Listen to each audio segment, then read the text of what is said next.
भक्तीला आपण त्याला नमन नमन नमन लक्षात. म्हणून आजच्या या पर्वकाला ज्या बाबाजीमुळे आपण एकत्र आलेलो आणि ज्या बाबांच्या पदस्पर्शाने पवित्र पाहून झाले पालखीला किती वेळा बाबा येऊन गेलेले. दोनदा बघा आपल्या भूमीला बाबांचे चरणस्पर्श झाले. ते आपल्या अशाने बघा आपल्या पालखीतून दर्शन देत आहे. अशा बाबांच्या जरी साठवण जरूर करूया. तर पण या भागावरती पारेश्वरच आहे ना, काशीविश्वनाथ पारेश्वर काशीविश्वनाथ सुंदराचं अधिष्ठान महादेवाचं आहे. तसंच इथे मंदिर बांधायचं वाटतं. भविष्यामध्ये इथे बघा बाबाचं मूर्तीरूपाने आपलं दर्शन केलं. तसं तुम्ही आता मूर्ती तर तुम्ही जसं काही बाबांच्याच मूर्ती होणार की सर्व या पालखीमध्ये असा आपल्या सर्वांचा आपला श्रद्धा किंवा विचार होता. आणि म्हणून आपल्या गावात जेवढे जीव त्या परिसरात त्यांच्या सर्व देवतांच्या बदल करून पालख्यांच्या आपण विलवंद करून व मातेला वंद करून या उपस्थित असलेल्या सोळ्या समग्र आमचे स्वामी नागेश्वरजी महाराज, तसं उपस्थित असलेले आमचे रामेश्वर महाराज, आमचे हृदयानंद पावले, तसे बाबावर असलेले आमचे सेवक असलेले सर्व भजनी मंडळ म्हणजे गायकवाड, उपस्थित असलेले आपल्या निपार तालुका सेवक, आपले योगेश बरोबर आणि आपले शिंदे साहेब जे आपल्या जिल्ह्याचे मार्गदर्शक आहेत, त्याप्रमाणे उपस्थित असलेले इतर सर्व गावगावचे आणि या पालखीचे सर्व गुरुभक्त माता भगिनी जेवढे या ठिकाणी उपस्थित आहेत. आपण दाणे भरली काय प्रसाद काय ते प्रसाद भरलेला असेल. मग 2 असेल बरं. मग ज्यांचं नाव बघून त्यांनी बरं त्यांना सद्बुद्धी दिली आणि सर्व उपस्थित झाले. अशा सर्वांचं जरा जोरदार टाळी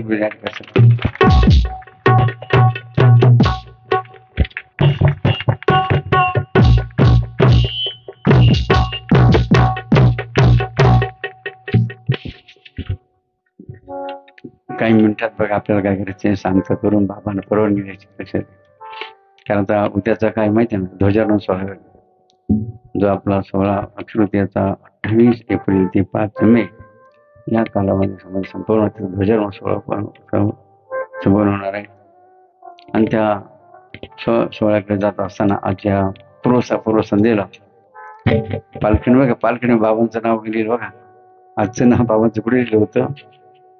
पुढं कुंडलीमध्ये कुंडलीमध्ये असायचे कुंडलीमध्ये लिहिलं होतं. म्हणून देवानी बरोबर बाबानं काय केलं इथं पाठवलं असं. आज आपण या ठिकाणी एकत्र बघा काही चर्चा संवाद करावा. कारण बाबांचा आवडता ग्रंथ कोणता आहे?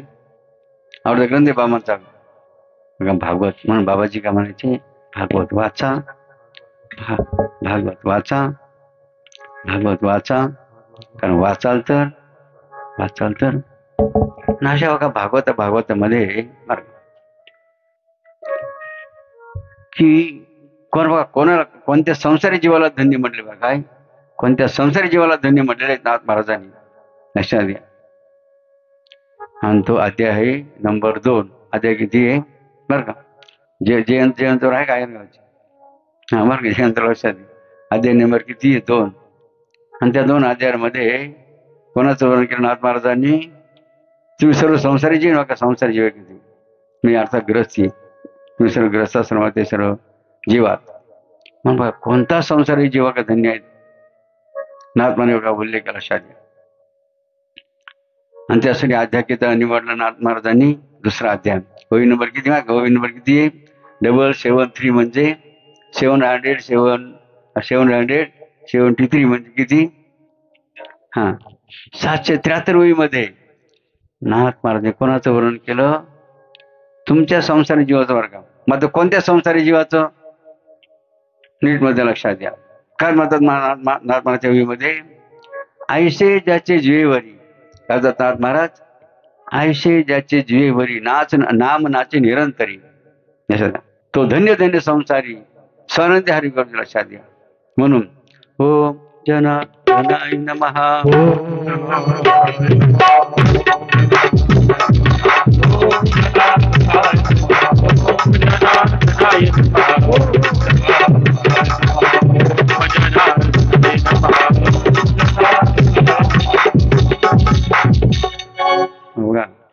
कोणता संसारी जीवधनी आहेत. एकदा का धन्य धन्य दोनदा बघा म्हटलं लक्षात घ्या. मात्र कोणाला म्हटलं म्हणून म्हणून बघा सर्व पालख्यान करून का उपस्थित भक्त भाविकांनो, तुम्ही काय केलं पाहिजे बघा. द्राक्ष तोडताना का द्राक्ष तोडताना सुद्धा काय म्हणलं पाहिजे, ओम जनार्दनाय नमः.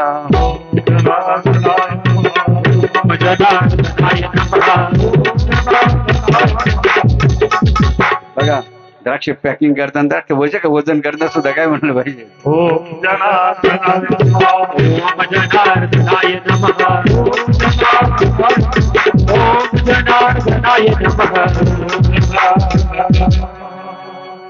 लक्षात द्या. जैसा कर्म करेगा वैसा, जैसा कर्म करेगा वैसा.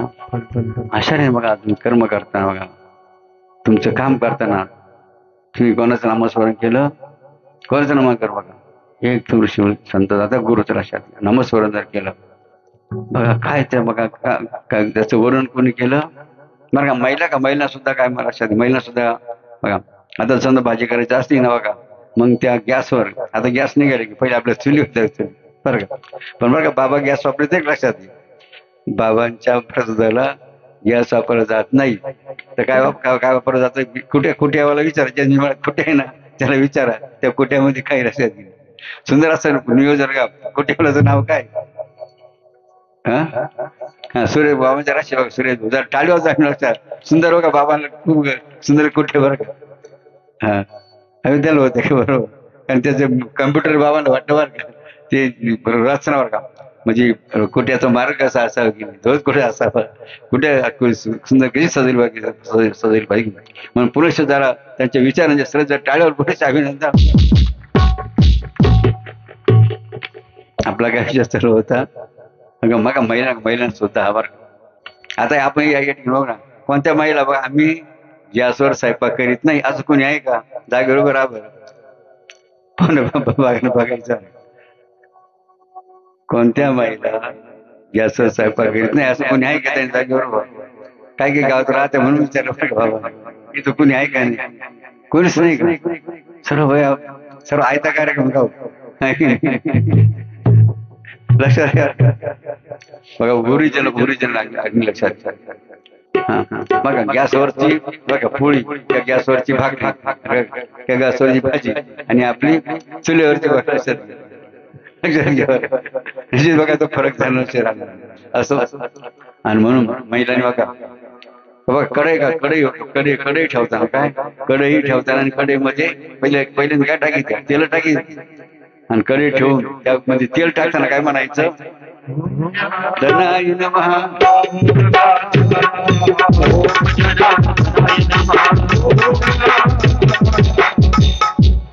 आता तेल टाकणार त्याच्यात वरून काय टाकायच्या, जिरे टाकायचे, जिरे टाकणं सुद्धा काय म्हणायचं,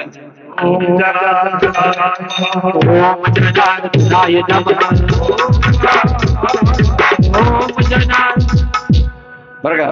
जिरे काळे होऊन द्यायचे, लाल पण दाखव, लाल म्हणून झाले पाहिजे, लाल म्हणून झालं. आणि जिरे लाल म्हणून झालं म्हणतं काय टाकायचं, वरून काय टाकायचं, मसाला काय टाकायचं, मसाला आणि भाजी टाकायची, ते टाकून सुद्धा काय म्हणायचं,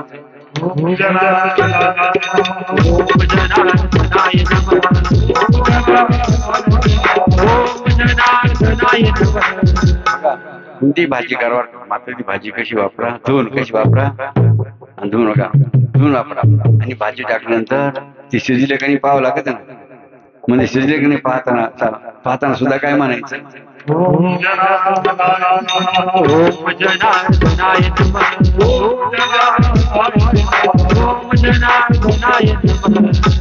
आणि बघा शिजल्यावर खाली बघा खाली उतरताना सुद्धा काय म्हणायचं,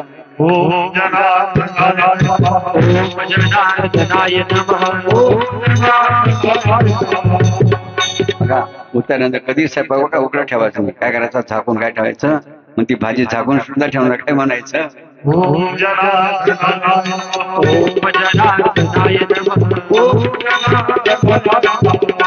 बघा. प्रत्येक कर्म करताना बघा, चालताना, बोलताना, उठताना, प्रत्येक बघा कार्य करताना काय म्हणलं पाहिजे, हा हो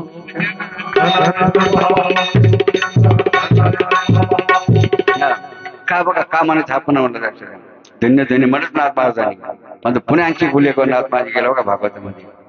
जे आपण ओम जनार्दन मंत्र म्हणतो ना, हा मंत्र बघा किती महत्वाचा आहे. काय महिमा या मंत्राचा काही लक्षात घे. नाथ महाराज भागवतामध्ये वर्णन केलं. आद्या गीतवा 10 म्हणजे 10व्या अध्यायामध्ये नाथ महाराजांनी गोविंद नंबर किती 35 वर का 35 आणि त्या 35 मध्ये नाथ महाराज कशाचं वर्णन केलं. ओम जनार्दन नमा हा जो आपण मंत्र म्हणतो ना, हा मंत्र किती श्रेष्ठ बघा, किती महत्वाचा बघा. याचं म्हणून नाथ महाराज भागवतामध्ये केलं. म्हणून त्या बघा मंत्रात त्या आपल्या ओळीचं बघा वर्णन करतात. नाथ महाराज काय म्हणतात, सद्गुरूंचे तेच आम्हा सकळ मंत्रा नाम सर्वत्र. म्हणजे बघा गुरुचं नाम आमच्यासाठी काय वेदशास्त्र समान आहेत. कोणा समान आहेत? सद्गुरूंचे नाम मात्र तेच आम्हा. गुरुचं नाम आमच्यासाठी कोणा समान आहेत? वेदशास्त्र समान आहेत. एवढेच नाही, पुढे काय म्हणतात, सकळ मंत्रा वरिष्ठ मंत्र. म्हणजे सकळ म्हणजे काय बघा, जेवढे मंत्र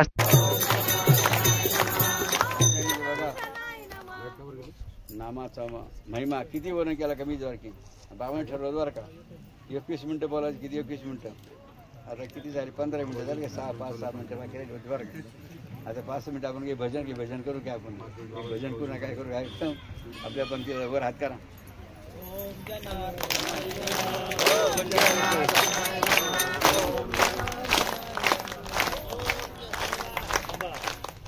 वर हात करा. बघा की नाही, बघा गुरुकडून काय, बघा गुरुकडून काय मागितलं पाहिजे की नाही, काय गुरुकडून काय मागितलं पाहिजे, याचं ज्ञान माणसाला शिष्याला असलं पाहिजे, करायला पाहिजे. आपलं ज्ञान असलं पाहिजे, लक्षात घ्या. त्याला म्हणतात बघा शिष्य. शिष्याचे लक्षण बघा भागवतामध्ये पहा, तेव्हा लक्षात येईल की शिष्य कसा असावा. मग गुरुकडे काय मागितलं पाहिजे शिष्याने बरं का. बघा काय मागितलं पाहिजे. तर जसं आमच्या इथे शिंदे साहेब कुठे गेले इकडं, हां आहे का बरं का. शिंदे साहेब आमचे बघा योगेश वगैरे की आमच्या बाबाजीकडे काय बघा, बाबाजीकडे काय मागतात ऐका काय मागतात. नको ती संपत्ती नको आम्हाला,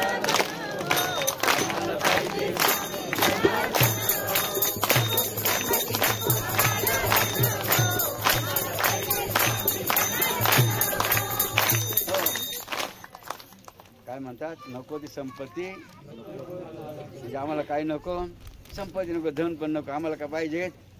कारण काय, आम्ही धरले बाबांचे पाय सुख संपत्तीला. कारण आम्ही बाबांचे पाय धरले त्यामुळे आम्हाला सुख संपत्तीला कमी नाही. त्यामुळे काय काय मागायचं नाही. नको ती संपत्ती.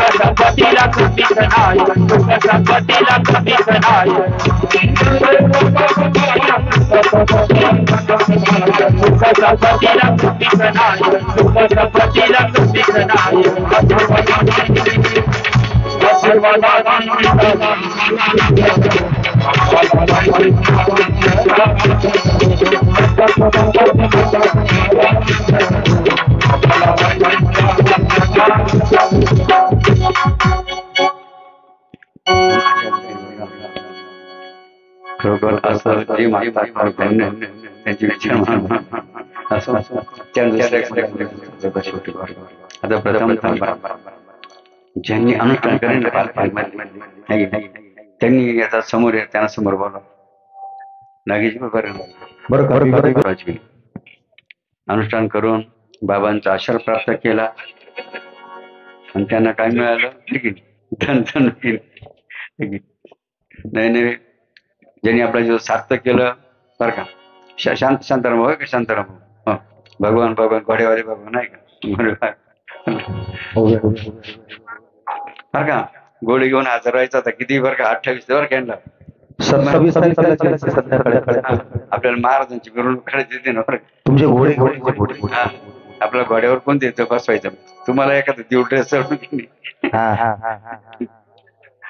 नाही नावच भगवानी नाव बघून तर काय करतो लक्षात घे. हा? बरं ते विषय नंतर घेऊ आता. ठीक लक्षात द्या. ज्यांनी अनुष्ठान केलं जर टाळीवर अभिनंदन करा यंत्र. आता का बघा तीनच मुद्द्यावर का पाव तीनच मुद्दे घ्या बोला. धन्यवाद. सत्यमद काय सत्यमध्ये म्हणजे काय. आता आपण सर्वजण बाबांच्या साक्षीने सर्व जनाच्या मातांच्या साक्षीने केली आपण संकल्प वगैरे करू. एकोणीस दिवस कोणावर प्रेम करायचं बायका पोरावर कोणावर 29 बायका पोरावर प्रेम करायचं. एक दिवस कोणावर करायचं गुरुवर देवावर. एक दिवस करू काय काही अवघड आहे काय अडचण का बरं का. आजच अडचण सांगा आजच अडचण सांगा नसल तर येऊ नका मात्र खोटं बोलू नका बरं लक्षात द्या. पालखील कारण काय सत्यमध्ये खोटं बोलायचं नाही. नाही आलं तर चालेल नाहीतर बोलाय का संकल्प करायचा नाही यायचं याचं सारखं दुसरं पातळ नाही. काय कारण काय म्हणलं कारण काय म्हणलं ऐका बरं का. गुरु वाक्य न करी तो पडे. लक्षात घ्या काय म्हणले गुरु वाक्य न करी तो खरं गुरु वाक्याचं जर पालन केलं नाही त्याला पुढे मग सांगा मग आपण अनुष्ठान करून काही फायदा होईल का. कारण तुम्ही गुरुवाक्याचं काय केलं भंग केला ना काय केलं भंग लक्षात खोटे बोलले लक्षात घ्या. म्हणून यातच खबरदार आता बघा लक्षात घ्या. नाही आली तरी चालेल हे लक्षात मात्र खोटं बोलायचं लक्षात मुद्दा लक्षात आला ना. पण कोणता रविवार ठरला दर महिन्याचा पहिला रविवार. जर टाळी वाजून बघा पालखी करणार इथे तिथं समोर बस तिथं समोर काय आता बरं का वर्षाला तुम्हाला कोणतं अनुष्ठान करायचं ते चिठ्ठी लिहायचं तुम्हाला. मग नागपंचमी करणार आहे का पुण्यस्मरणाचं करणार आहे गुढीपाडव्याचं करणार आहे पंढरपूर करणार आहे काशी करणार आहे बरं बालाजी करणार असे अनेक कार्यक्रम केले. त्या चिठ्ठीवर तुम्हाला काय लिहायचं वार्षिक अनुष्ठान कोणतंही लिहायला तो चिठ्ठी दिली ज्याने चिठ्ठी दिली का संतोष भाऊ बरं का त्या चिठ्ठीवर बरं का योगेश बरोबर योगेश बरोबर आहे चिठ्ठी. हा चिठ्ठीवर काय करा आपलं पूर्ण नाव गाव तालुका आणि मोबाईल नंबर तुम्ही पुन्हा बसले सर्व लक्षात द्या. आता आमच्या नागेजीने मुद्दा मांडला की काय मुद्दा मांडला बघा की तुमचं भविष्य काय तुमचं आपण होतो ह्यासाठी केला आठाचा शेवटचा दिन गोडवा की मग शेवटचं जीवन किंवा शेवटचा दिवस मग कधी गोड होईल तुमच्या मुलांना तुम्ही ते घडवलं संस्कार दिले लक्षात घ्या. तर ते मुलं तुमचं काय करतील बालपणी काय आपलं म्हातारपणी काय करतील सांभाळ करतील तुमच्यासाठी काय करतील चौफळा काय करतील लक्षात घ्या. एवढेच नव्हे तर ते तुम्हाला म्हातारपणी दुःख देणार नाही घरातून बाहेर हाकलून लक्षात द्या. मात्र केव्हा लक्षात द्या बाबाईचं वाक्य येते मात्र विचार करा. कारण बघा प्रत्येकाच्या जीवनामध्ये दुःख संकट विघ्न अडचणी बघा पण बाबाजीने श्रमदान अनुष्ठान आणि श्रम आपलं काय विधी कशासाठी सांगितलं कशासाठी आपल्या सर्वांसाठी कशासाठी काढलं हे कशासाठी काढलं सांगा ना. हा उपाय काय तर नाही का तुम्ही का तोडगा करता तोडगा नाही काय काय महाराज तोडगा करतात तसं बघा बाबाजीचा तोडगा म्हणजे काय बघा ही विधी म्हणजे काय तोडगा आहे. कशावर तोडगा आहे तुम्हाला बाहेरचं काही बाधा होऊ नये की नाही तुमच्या कोणाचा आरोग्य प्रयोग चालू नाही म्हणून बाबाजीने कोणता तोडगा काढला विधीचा वर्ग जो विधी करील तर काय म्हणले बाबाजींनी जो घेईल माझी विधी त्याची जाईल आधी व्याधी दुःख संकट बघा त्याचा म्हणता ना बाहेरचं त्याला संकट येणार नाही. काय विधीचा मला लक्षात घ्या काय सामर्थ्य विधीमध्ये का विधीमध्ये आहे काय सामर्थ्य लक्षात द्या. पुन्हा या जगाला पालखेट मधला नाही का भारतामधला नाही जगाला कोणताही तांत्रिक अघोरी विद्या करणारा असो काय जगाला कोणता अघोरी विद्यावाला असो किंवा तांत्रिक असो मात्र जर आपण विधीचा नेम केला काय विधीचा नेम केला आणि त्या तांत्रिक जो विधीचा जो नियम करायचा प्रयोग केला तर काय होईल म्हणा त्याचा बाल बी बाका नाही होऊ शकता असा महिमा का विद्या लक्षात मग का किती फायदा विधीचा की नाही बाबाची वेळ होते का स्वतः का तरी जीवनभर काय केलं आहे की नाही आधी केले मग लक्षात घ्या. आणि म्हणून भक्तांनी बाबांना वरदान काय दिलं विधी लक्षात घ्या. आताच मग आमचे महाराज काय म्हणले, म्हणे बाबाला मानू नका, विधीला माना. या वाक्याचा विचार करा. विधीचं किती प्रेम, विधी बदल बा किती कळमळ बा, येत बाबा दिसणार शिवरांना. पहिला नियम कोणता? विधीचा. हा बघा तोडगा आहे काय, आपल्या दुःख संकट विघ्न काय तोडगा आहे. दुसरं काय, श्रम. श्रम सुद्धा काय करायचं, श्रम सुद्धा काय करायचं, आपलं आरोग्य सुद्धा कसं राहिलं पाहिजे.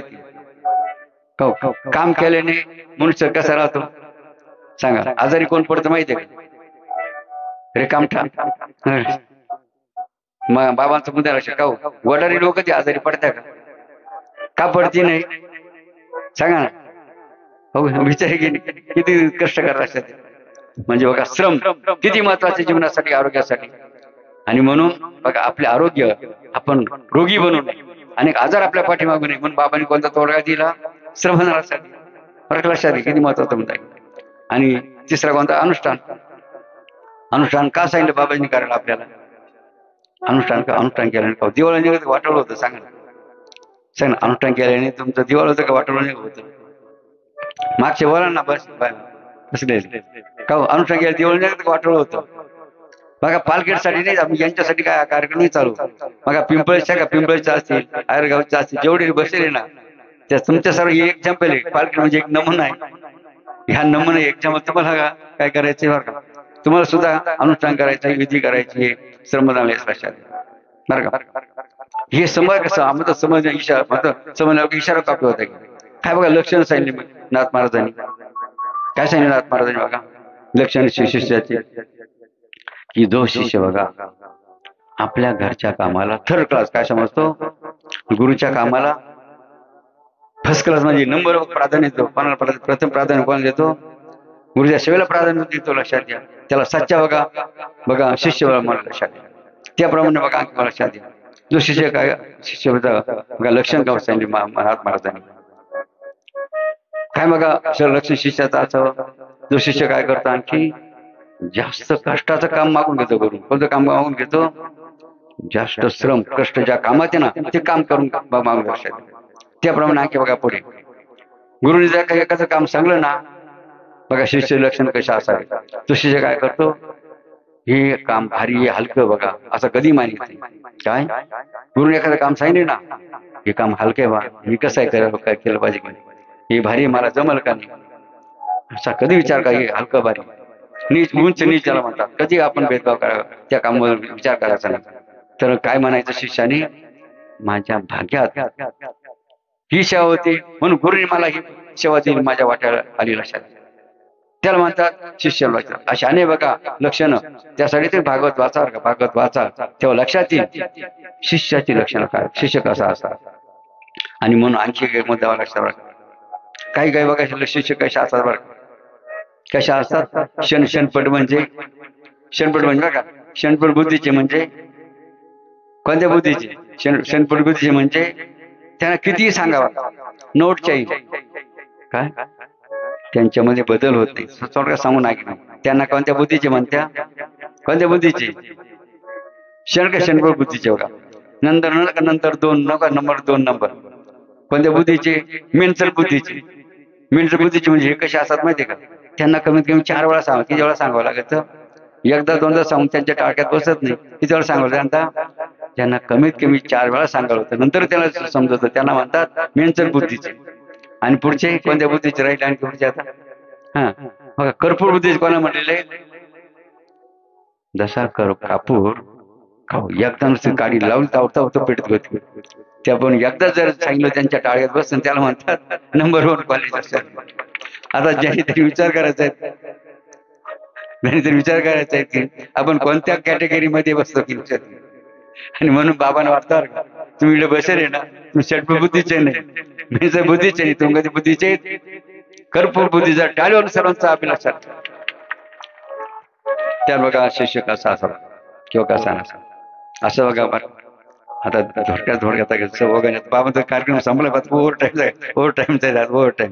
ओव्हर टाइम का बाबा काय करू राहील माहितीये का, ओव्हर टाइम केले म्हणते पगार जास्त मिळतो बरोबर असं. आणि म्हणून ओव्हर टाइम तर एकदा काय झालं का, असे पालखेडमध्ये एक महाराज झाले बरं. आणि महाराज झाल्यानंतर शिष्याला समजलं आपले महाराज आले, चला म्हणलं धावत पळ. महाराज जातील निघून. आणि मग धावत पळ शिष्य आले आणि सर्व महाराज बसले. बसल्यानंतर महाराजांनी विचार करा, बरेच शिष्य या ठिकाणी आपल्या जमले होता, मात्र जरा यांची जरा टेस्ट घ्या, जरा टेस्ट बघितलं, यांना किती समजलं काय समजतं बरं का, तर आपण जरा टेस्ट घेतला टेस्ट. म्हणून महाराजांनी काय केलं माहिती आहे का, 1 किलो हरभरे काय किती काय वाटले, कोणाला वाटले, शिष्यांना. कोणी वाटले आणि काय वाटले, सर्व शिष्यांना काय वाटले, 1 किलो हरभरे वाटले. आणि गुरुना टाइम नव्हता म्हणून गुरु लगेच सणा डोका पुढच्या मार्गाने निघून गेला. आता प्रत्येक जण ते हरभरे घरी घेऊन गेला. विचार करायला लागला. काय विचार करायला लागला, म्हणे आपण गुरु महाराजांना गेलो, गुरुने आपल्याला काय दिलं, मात्र करायचं का हे काही सांगितलं नाही, काही सांगितलं नाही. पहिल्या शिष्याने विचार केला. काय विचार केला, म्हणे महाराजांनी हरभरे दिले, मला कशासाठी दिले असतील, प्रसाद म्हणून दिले असतील. पहिल्यांदा काय विचार केला, मग त्यांनी काय केलं, चांगली खारे फुटाणे बनवून, काय बनते हरभऱ्याचे चांगली खारे फुटाणे बनवून काय केले, घेतले खाऊन प्रसाद म्हणून. पहिला शिष्य. दुसरा शिष्य पण विचार करायला, महाराजांनी काय दिले, काय दिले, मग सांगितलं काहीच नाही ना. मग त्यांनी जर पुन्हा मागितले तर, ऐक ना, त्यांनी दुसऱ्याने काय विचार केला, पुन्हा मागितले तर. मग त्यांनी काय केलं, खिशाला रुमाल काढला आणि त्याच्यामध्ये ते हरभरे बांधले आणि तिथे घरात ठेवला. दुसरा नंबर शिष्याने. तिसरा नंबर शिष्याने विचार केला. काय विचार केला, महाराजांनी काय दिले, सांगितलं काहीच, मग करायचं काय. त्यांनी काय विचार केला, म्हणे महाराजांनी हरभरे दिले पण पुन्हा आपल्याकडे मागितले तर जसे दिले पाहिजे की नाही, कसे दिले पाहिजे, जसे गुरुने दिलेले आहे तसेच परत केले पाहिजेत. मग त्यांनी काय केले माहितीये का, इयर हाऊसला ठेवले, नेऊन ठेवले ते हरभरे कडून नेऊन ठेवले, इयर हाऊस नेऊन ठेवले. बघा आता चौथा शिष्य वाखपणा विचार करायला लागला, म्हणजे महाराजांनी आपल्याला काय दिले, मला सांगितलं काहीच नाही, करायचं काय. तो जरा बुद्धिमान विचारी होता. महाराजांनी हरभरे दिले, सांगितलं काहीच नाही, म्हणून मग त्यावेळेला काय होतं, नेमकं पेरणीचे कोणते दिवस होते, पेरणीचे दिवस होते बघा. म्हणून त्या शिष्यांनी काय केलं, ते हरभरे काय आपल्या शेतामध्ये किती पेरले, 1 किलो. किती पेरले बघा, 1 किलो पेरले. त्याला त्या वर्षी किती झाले, 20 किलो. किती झाले, 1 किलो हरभरा 20 किलो झाले. त्यांनी ते हरभरे दुसऱ्या वर्षी पुन्हा पेरले बरं. 20 किलो काय केले, पुन्हा दुसऱ्या वर्षी पेरले. किती झाले, 400 किलो. किती झाले, 4 क्विंटल झाले. तिसऱ्या वर्षी पुन्हा पेरले, त्याला किती झाले, 80 पोते, 80 असे आले. आणि चौथ्या वर्षी पुन्हा महाराज त्या पालघर गावात आले बरं. काय पालघरमध्ये आल्यानंतर शिष्यन मंडळीला कळलं, महाराज आली, महाराज चला दर्शनाला. सर्व शिष्य येऊन बसल्यानंतर महाराजांनी बघितलं बरेच शिष्य उपस्थित आहेत चालेल बरं. आणि मग महाराजांनी विचार केला आणि लगेच जाहीर केलं. काय जाहीर केलं, म्हणे बघा भक्तांनो, मी तुमच्या गावाला 4 वर्षापूर्वी आलो होतो. किती वर्षापूर्वी आलो होतो, आणि तुम्हाला काय दिलं होतं, म्हणे काय दिलं होतं, प्रत्येकाला काय वाटलं होतं, वाटले होते. मग गुरुनी प्रश्न केला, काय शिष्यानं काय प्रश्न केला, म्हणे माझ्या हरभऱ्याचं केलं काय सांगा. काय प्रश्न केला महाराजांनी, माझ्या हरभऱ्याचं काय केलं सांगा. पहिला उभा राहिला, सांग म्हणे माझा काय केलं माझ्या हरभऱ्याचं. पहिल्याने काय उत्तर दिलं, म्हणे महाराज मला वाटलं प्रसाद म्हणून दिले असतील, म्हणून मी काय केलं, त्याने खारे पोटाने भरून काय केले. महाराज बस खाली वही बाजूला पुन्हा दुसरा उठल्यानंतर महाराज पुन्हा म्हणले, माझ्या हरभऱ्याला काय केलं सांग म्हणे. त्याने काय उत्तर दिलं, म्हणे महाराज मला वाटलं तुम्ही परत मागा, म्हणून मी काय केले, माझ्या मला घरात ठेवली, जाय घेऊन ये म्हणे. घरी घेऊन आला, समोर ठेवले. काय झालं होतं, सर्व किडे पीठ झालं होतं. महाराजांनी पाहिले, वही बाजूला बस खाली बरं.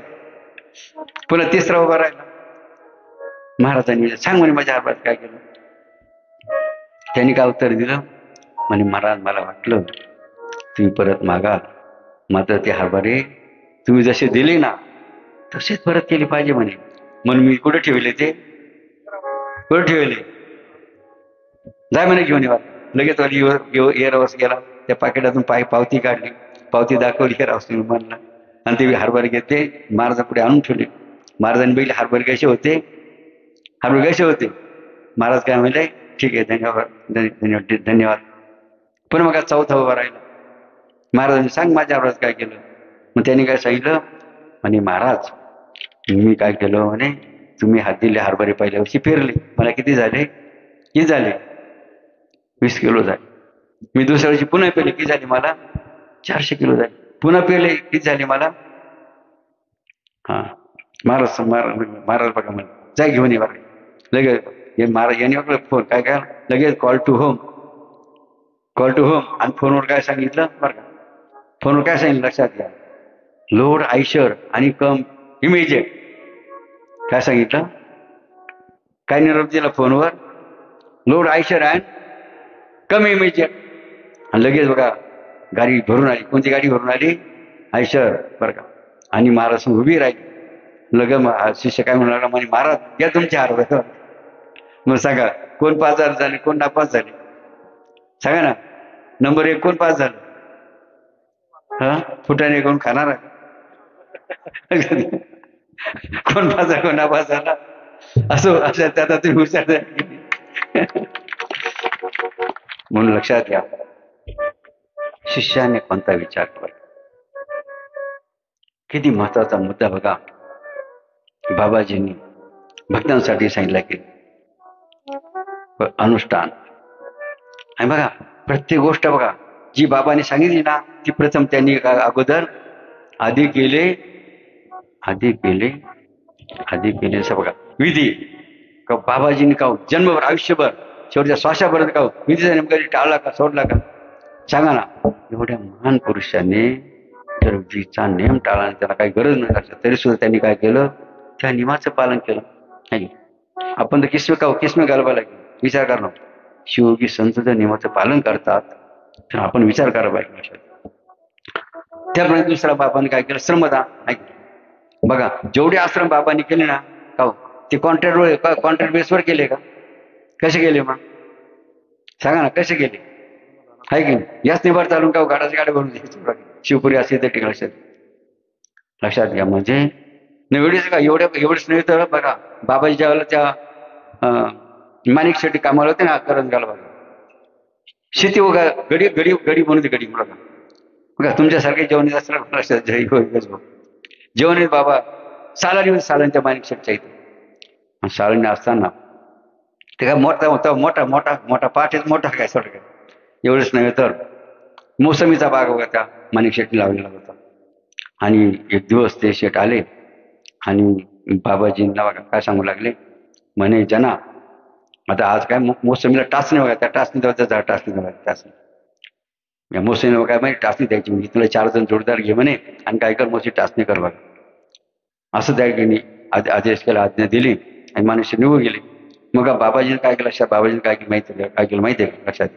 उपरण घेतलं आणि उपरणे काय केलं, पोट काय केलं का, पोट काय केलं मग बांधलं, काय केलं मग बाबांनी आपलं पोट बांधलं. पोट बांधल्यानंतर कुदळी काय घेतली, कुदळी घेतली. जोडीदाराला बघा सांगितलं तुम्ही बघा कुदळ घ्या. जी बघा बाबाजीने पहिली मान त्या आपलं पहिलं झाडाखाली मान घातली ना, ते टाचणी करायला, तर बाबांनी बघा मान कधी वर केली, 21वं झाड पूर्ण झालं. काय बघा कष्टाची परिसीमा असेल कशात. म्हणजे बाबाजीने आधी केले, मग किती कष्ट केली, किती श्रम बाबाजी केले. मग बाबांनी सकाळ श्रमण कशासाठी काढली. मग आपलं कर्तव्य काय, मग आपण 1.25 कोटी तास कशासाठी आपण संकल्प केला लक्षात आहे. अशाने बघा श्रम हा सुद्धा काही उपाय, काय प्रत्येक भक्ताच्या जीवनासाठी उपाय लक्षात आहे. तुम्ही म्हणते ना तोडगा काय श्रम हे तोडगा उपाय लक्षात. शेवटचं अनुष्ठान काय, अनुष्ठान बघा जे विद्यार्थी बघा आजकाल आपण पाहतो की कॉपी शक्यतो जास्तीत जास्त काय 2-5 असे विद्यार्थी तुम्हाला पाहायला मिळतील, ते बिचारे बिगर कॉपीचं काय करतात, बाकी सर्रास काय कार्यक्रम चालू आहे ना. याचं कारण काय, कॉम्प्युटर इज नॉट क्लिअर लक्षात. आणि म्हणून बघा अनुष्ठान काय होतं बघा, जो विद्यार्थी बघा अनुष्ठान करेल बघा त्याला कधीच कॉपी करायची गरज पडणार, जो फर्स्ट क्लास काय होईल अशा. म्हणून बघा विद्यार्थ्यांना अनुष्ठान का करायला लावायचं लक्षात. अनेक सवयी की चांगल्या सवयी का तो व्यसनी होईल का? आता तुम्हाला आता अनेक मुद्दे आमच्या नागेशजी तुम्हाला सांगितले की काय का फायदे आणून सांगायचे की नाही. आणि म्हणून प्रत्येक गोष्टीवर काय बाबांनी जे सुरू केलंय ना ते प्रत्येक माणसाच्या अडीवी अडचणी प्रश्न समस्या असतील ना विघ्न संकट असेल त्यावर तोडगा आहे काही हा तो उपाय उपाय तो उपाय कोणता? श्रमदान अनुष्ठान विधी. तुम्ही करून पहा विधी करून पहा, श्रमदान करून पहा, अनुष्ठान करून पहा. निश्चित बघा तुम्हाला कधी कोणत्याही बाबाकडे जायची गरज पडणार, कोणत्याही वाऱ्यात जायची गरज पडणार, कोणत्या भक्ताकडे जायची गरज पडणार. मात्र केव्हा जे बाबाजींनी आपल्याला उपाय परंपरा दिली ना त्या परंपरेचं पालन करा. आणि आता एक भजन करू आता आणि लईच लांबल्यावर काय काय मग आम्ही क्षमा मागतो, म्हणजे माफी मागतो तुमचा वेळ जास्त बाबांनी घेतला म्हणून एक भजन करू बरं करा. मग आता उभे आनंद उत्सव काय ना उभे राहून आनंद उत्सव साजरा करू.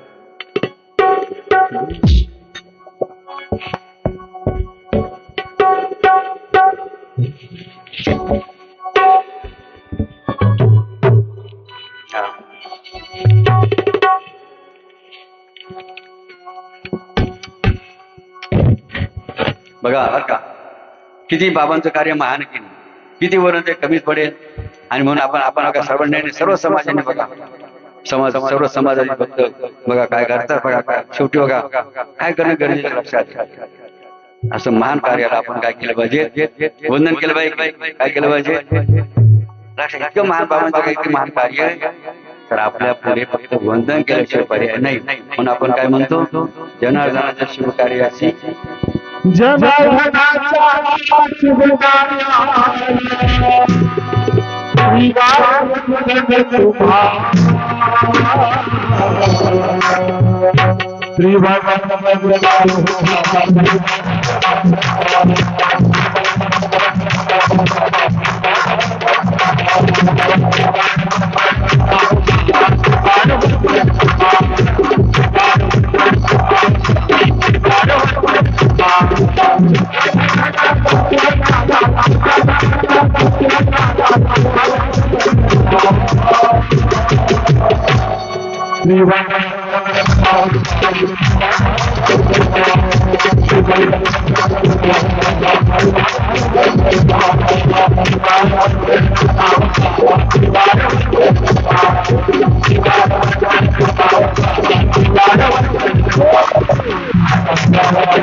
पालख्या कार्यक्रम उपस्थित असताना एक लक्ष द्या शेवटचा मुद्दा. हो बिन बोलता करा.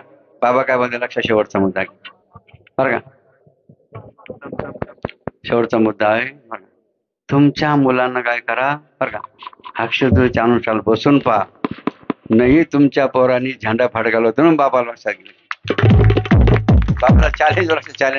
आणि जर नाही तुम्ही तुमच्या अनुष्ठान बसून नाही संस्कार केले, नाही तुम्हाला म्हातारपणी त्यांनी काय केलं तुमचा कार्यक्रम लावून, मग बाबाला लक्षात घ्या. नीट मुद्दानी लक्षात घ्या. अशा रीतीने या ठिकाणी आमच्या सर्व भक्तांना सद्बुद्धी द्यावी. आणि बरं का या अनुष्ठान सोहळ्यामध्ये बरं का तुम्ही नाही आले तरी चालेल. माझं तुम्ही काय करा, आपल्या घरातल्या शाळेत विद्यार्थ्यांना त्या मुलांना काय करा अनुष्ठानला बसव. जय बाबाजी, जय काशी. आता अजून एक